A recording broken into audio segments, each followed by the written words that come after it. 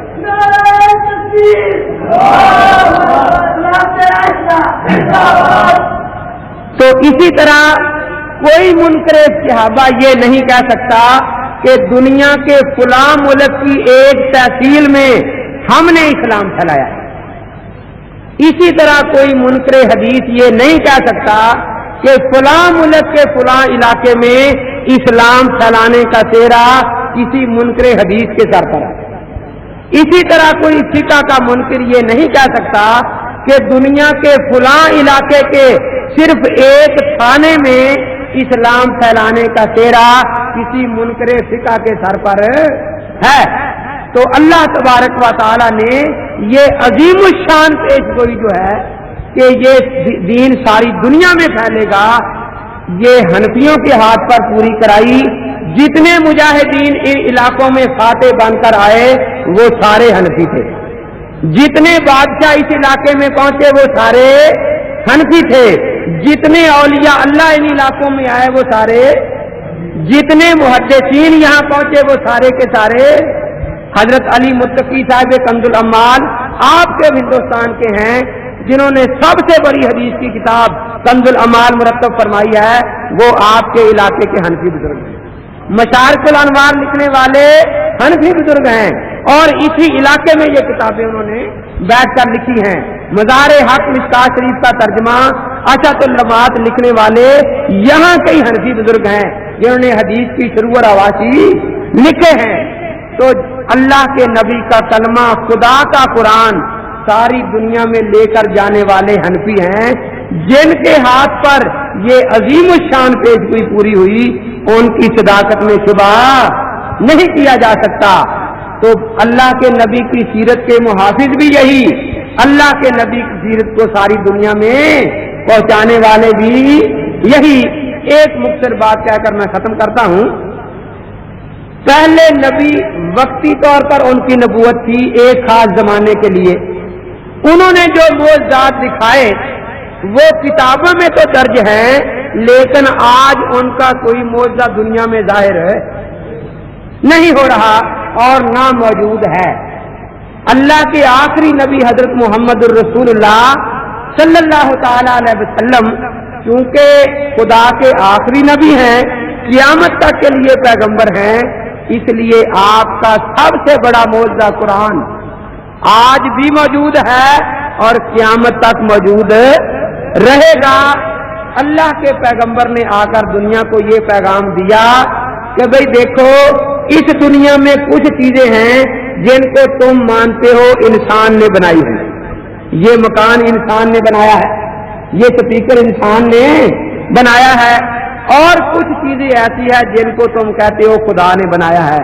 تم کہتے ہو سورج، چاند، آسمان۔ خدا اور انسان کی بنائی ہوئی چیزوں میں فرق کیا ہے؟ انسان کی بنائی ہوئی چیز کی نقل انسان بنا سکتا ہے، لیکن خدا کی بنائی ہوئی چیز کی نقل ساری دنیا مل کر، تو جس طرح خدا کے کام کی پہچان یہ ہے کہ ساری دنیا مل کر اس طرح کا کام نہ کر سکے، خدا کے کلام کی پہچان بھی یہی ہے کہ ساری دنیا مل کر اس طرح کا کلام نہ بنا سکے۔ تو میں یہی کہتا ہوں کہ یہ کلام خدا کا ہے، ساری دنیا مل کر اس کی ایک چھوٹی سی صورت کے برابر بھی کلام نہیں بنا سکتی۔ چنانچہ تاریخ آپ کے سامنے ہے، ساری دنیا عاجز رہی اور آج تک عاجز ہے۔ مشن اسپتال، مشن سکول کھول کر انجیلوں کے ورق پڑھائے جاتے ہیں، لیکن قرآن کا یہ مطالبہ نہیں۔ لاکھوں صفحات تقسیم کیے جا رہے ہیں، قرآن نے کہا کہ لاکھوں صفحات لکھنے کی ضرورت نہیں۔ اس طرح نوکری چھوکری کے جھانسے دے کر مسلمانوں کو اغوا کرنے کی ضرورت نہیں۔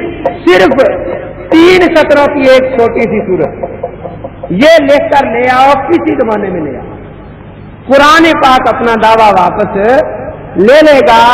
لیکن جس طرح وہ عاجز تھے، آج بھی ساری دنیا عاجز ہے۔ آپ کا معجزہ قیامت تک کے لیے زندہ ہے۔ اس طرح کچھ پیش گوئیاں آپ کی آپ بھی وقتاً فوقتاً پوری ہوتی رہتی ہیں۔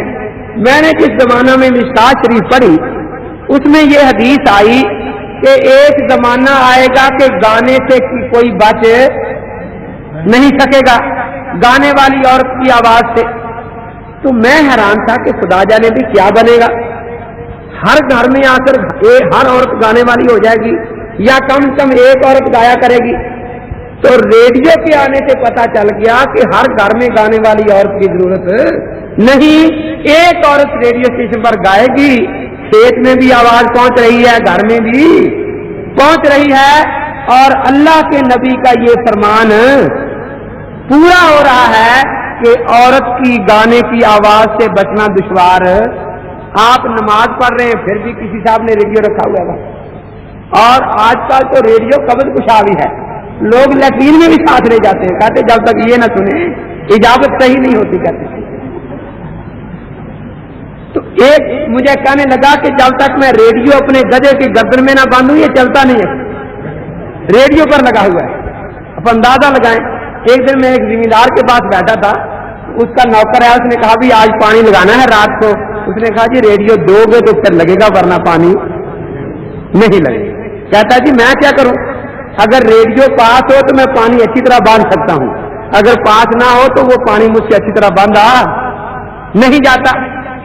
اسی طرح حضرت صلی اللہ علیہ وسلم نے یہ پیشگوئی فرمائی تھی کہ عیسیٰ علیہ السلام مقام لد پر دجال کو قتل کریں گے. جب سے انگریزوں نے یہ دنیا چھاننی شروع کی اس وقت سے انگریزوں نے منہ میں زبان نہیں ڈالی. رات دن کہتے تھے کہ ہم نے اجلسیں تیار کر لی, ساری دنیا کے سروے کر لیا, دنیا کے کسی ملک میں لد نام کا مقام موجود نہیں ہے. قادیانی نے کہا کہ لد سے مراد لدھیانہ تھا جہاں میں نے بیعت لی.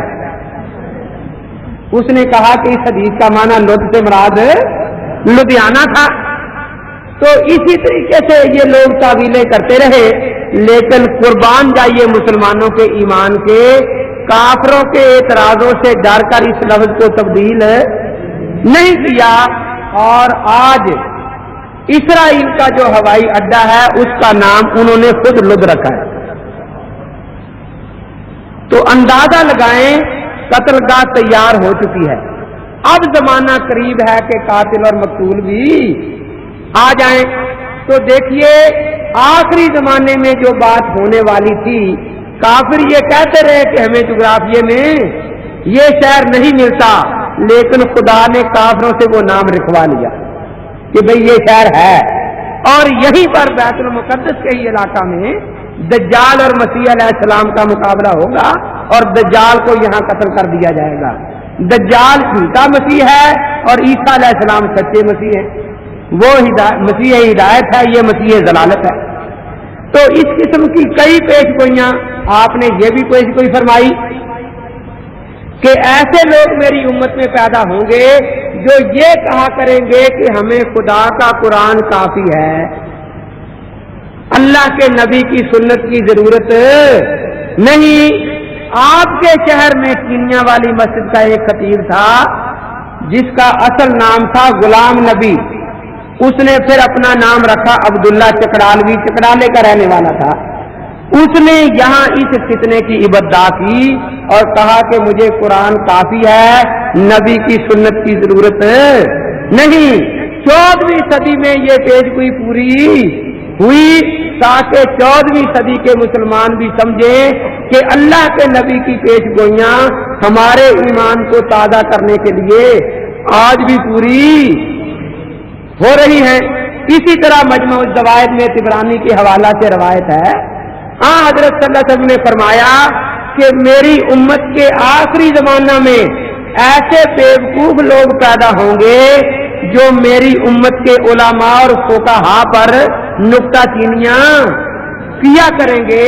تو آپ کے سامنے وہ لوگ بھی موجود ہیں جن کو ایک سطر بھی صحیح اردو کی لکھنی نہیں آتی, لیکن کوئی کہتا ہے جی میں ہدایت کی غلطیاں نکال سکتا ہوں, کوئی کہتا ہے جی میں عالمگیری کی غلطیاں نکال سکتا ہوں. تو اللہ کے پاک پیغمبر کی یہ پیشگوئی بھی پوری ہو گئی. تو اللہ کے نبی کے معجزات دنیا میں قیامت تک ظاہر ہوتے رہیں گے. تو میری اس مختصر تقریر کا خلاصہ یہ ہے کہ میں نے اہل سنت والجماعت کا معنی آپ کے سامنے عرض کیا, اور یہ عرض کیا کہ ہم حنفی کیوں کہلاتے ہیں, اور پھر میں نے 3 باتیں آپ کے سامنے رکھی کہ اللہ کے نبی کی سیرت محفوظ ہے, ایک نقطہ بھی گم نہیں ہوا, اور یہ صحرا ائمہ مجتہدین کے سر پر ہے, اور یہ چاروں اہل سنت والجماعت ہیں. اور دوسرا یہ کہ خدا کے نبی ساری دنیا کے لیے پیغمبر ہیں اور ساری دنیا میں اسلام کے پھیلانے کا سہرا حنفیوں کے سر پر ہے، جن کے ہاتھوں پر یہ عظیم الشان پیش گوئی پوری ہوئی ہے۔ اور تیسرا یہ کہ ایسی پیش گوئیاں موجود ہیں جن سے آج بھی پتہ لگ سکتا ہے کہ کون حق پر ہے کون باطل پر ہے۔ وآخر دعوانا ان الحمدللہ رب العالمین۔ استغفر اللہ تعالی ربی۔ اللہم صلی علی سیدنا مولانا محمد النبی الامی وعلی آلہ وصحبہ وسلم۔ ربنا ظلمنا انفسنا وان لم تغفر لنا وترحمنا لنكن من الخاسرين۔ ربنا لا تؤاخذنا بسوء اعمالنا ولا تصدق علينا اللهم اغفر لنا